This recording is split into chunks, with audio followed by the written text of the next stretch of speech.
jump over the bags and doing putting some down cells, let me down cells. And I look at the height and I think that's impossible. This is nuts. I'm not doing it. I refuse. Welcome. I'm so glad you're here. Welcome to How to Build and Measure Your Creation. My name is Stephanie Adams, and by way of introduction, I was one of those women in the 80s that got married as a teenager. Yes, it's true. I found this handsome man named Rich and got married when I was 19. But when the children came along, I lied to them and told them I was 20 because it sounded better. But they figured it out. It wasn't long before they figured it out. Yes. Well, it all worked out. And 38 married years later, we grew from 2 to 6 to 20 of us. And I introduced myself this way because being a mother and a wife and a grandmother have been the greatest blessings of my life.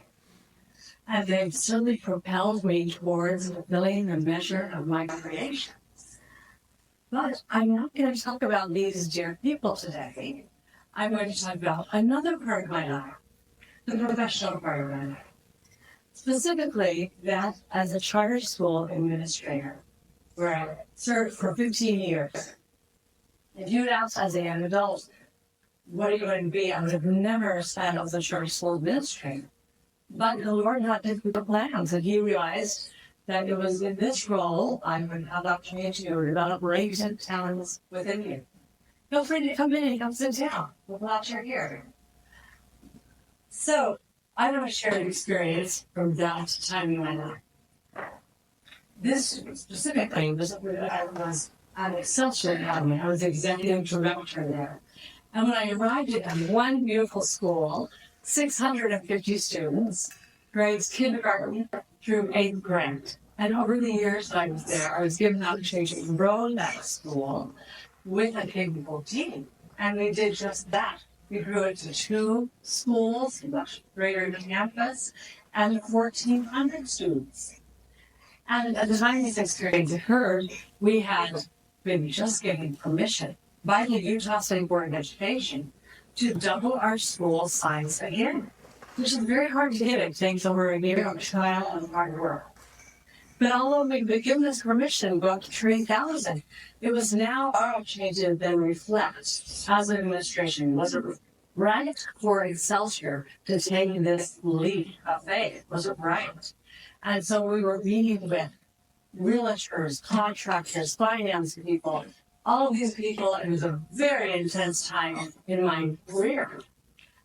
On the personal side, I was having some annoying health issues, and I kept them to myself except my closest friends.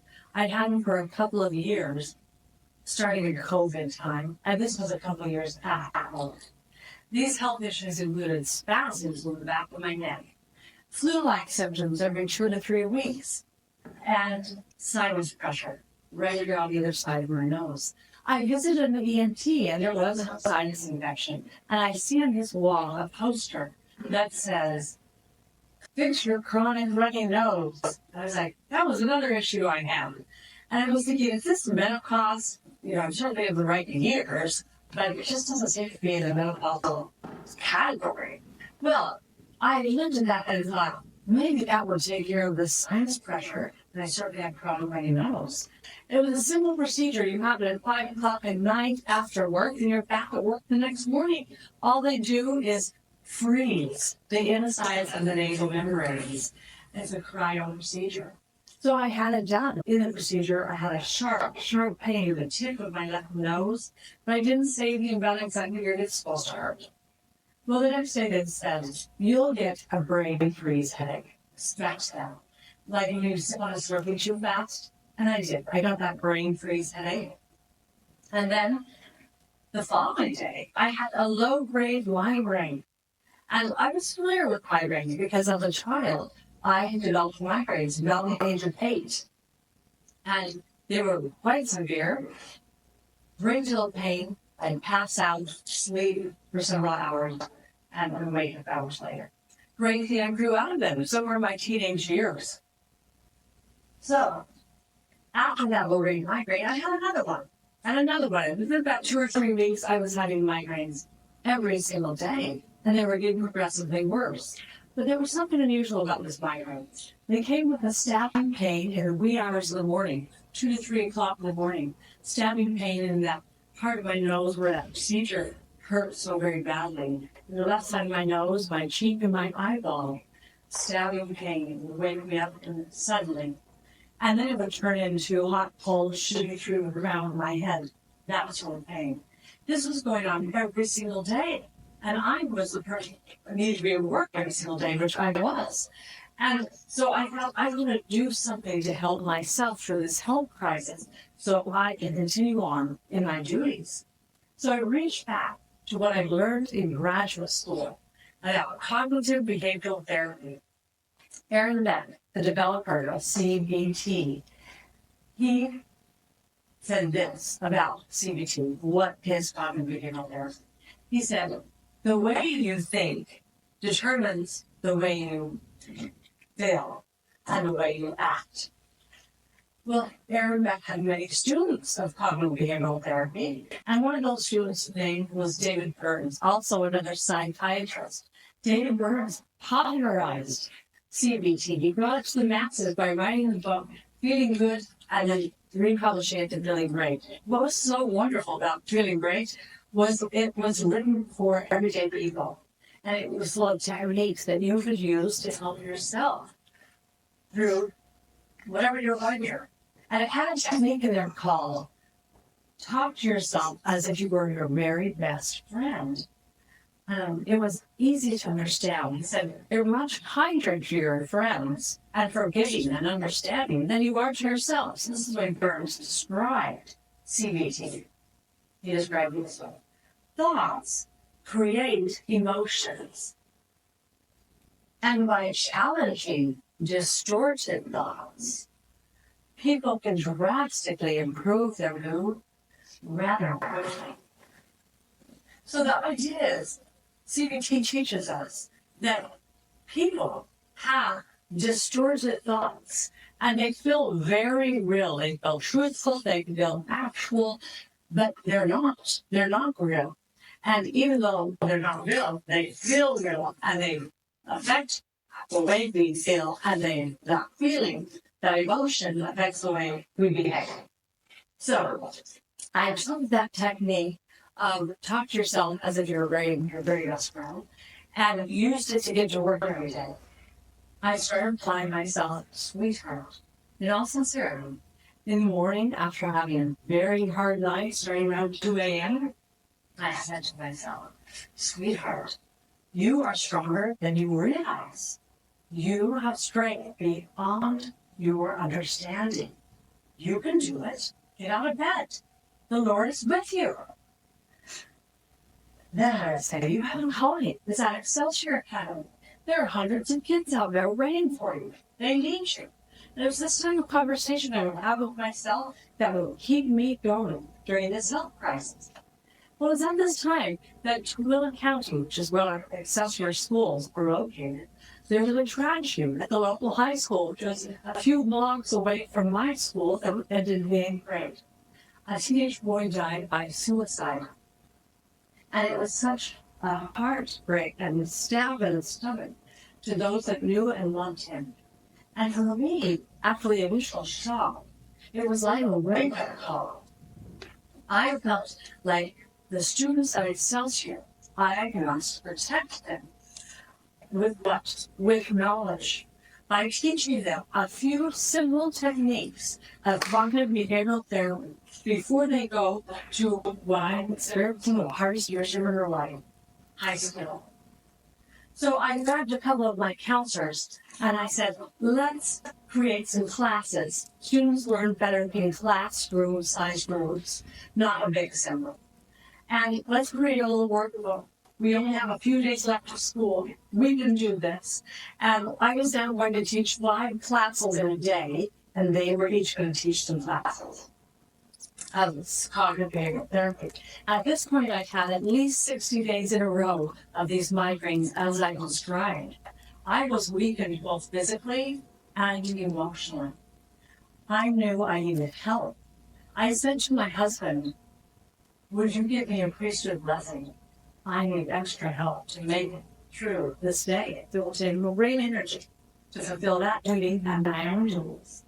So, and I also said to him, I know exactly what needs to be said. Let me tell you. I need to be guilt. Make sure that happens. I have a colleague kill me. Have Laura kill me. So, he started the blessing. And in the blessing, there was just a little bit that was about me. It was about that I didn't get the strength that I needed, the endurance I hadn't felt in weeks, and that I also given the words to say. That's all it wasn't about me. And then the rest was about a certain student whose life was in a fragile condition. And this student needed these lessons to save the student's life. I went into this blessing.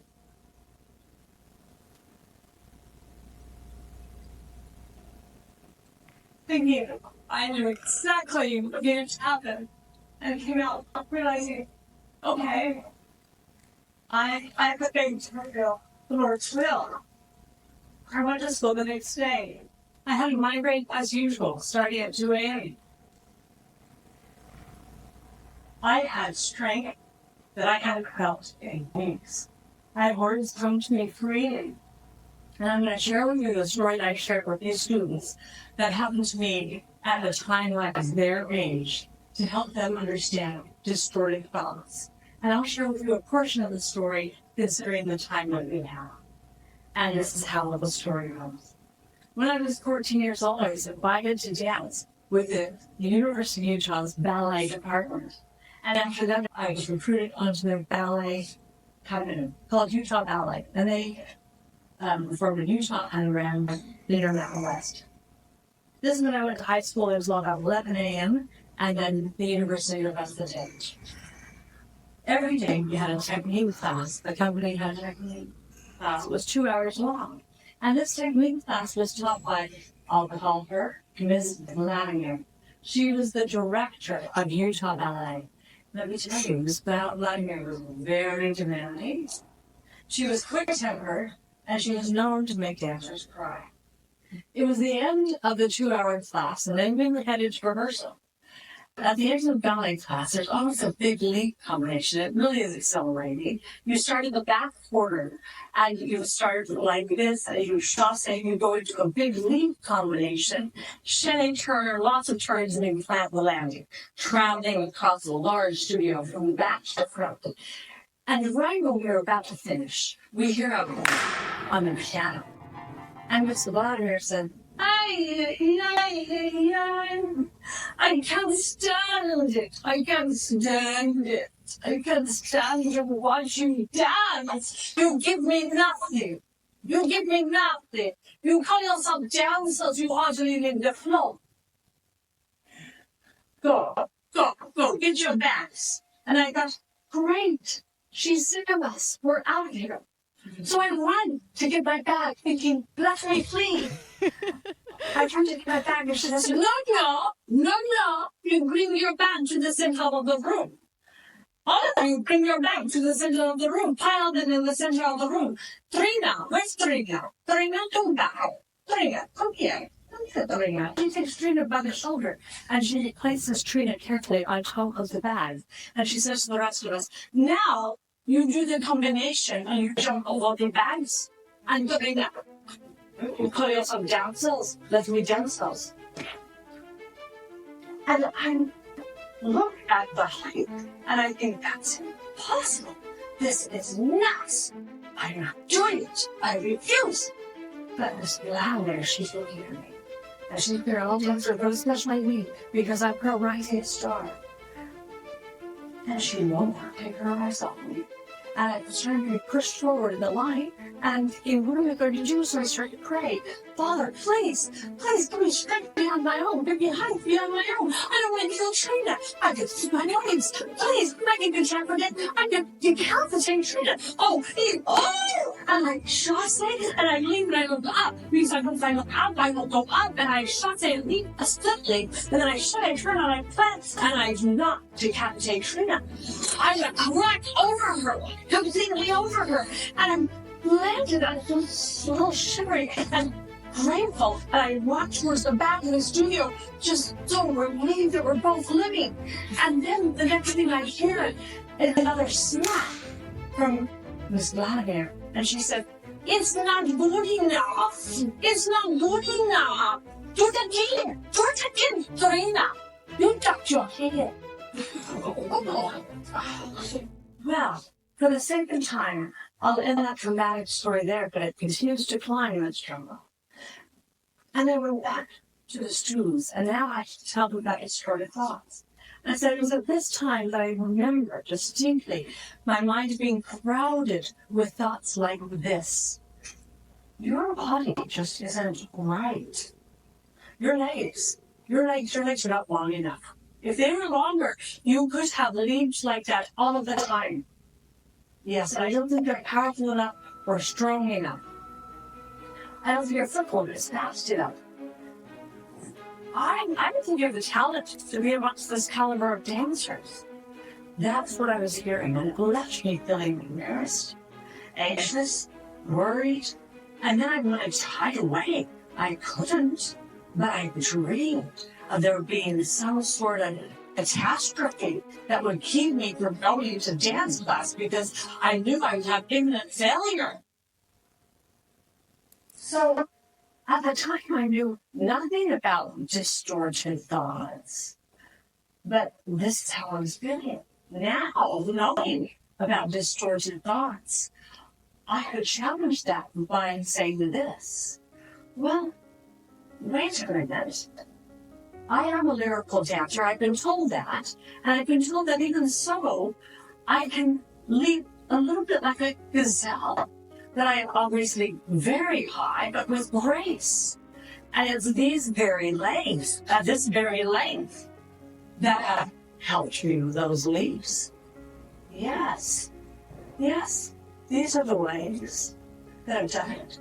And I wouldn't be the youngest dancer on this company by far, recruited to dance with adults, if I didn't have the talent to be here.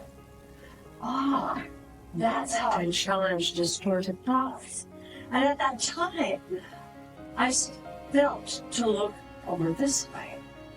And my eyes met the glare of a certain boy. As I'm talking about how to challenge distorted thoughts. And I could see in his eyes understanding and a sense of relief as it rolled off his shoulders. And in the spirit world witnessed to me that this was a certain boy that was spoken, and that his words spoken through me had just saved his life. And in that moment, I knew I had taken a leap towards the measure of my creation.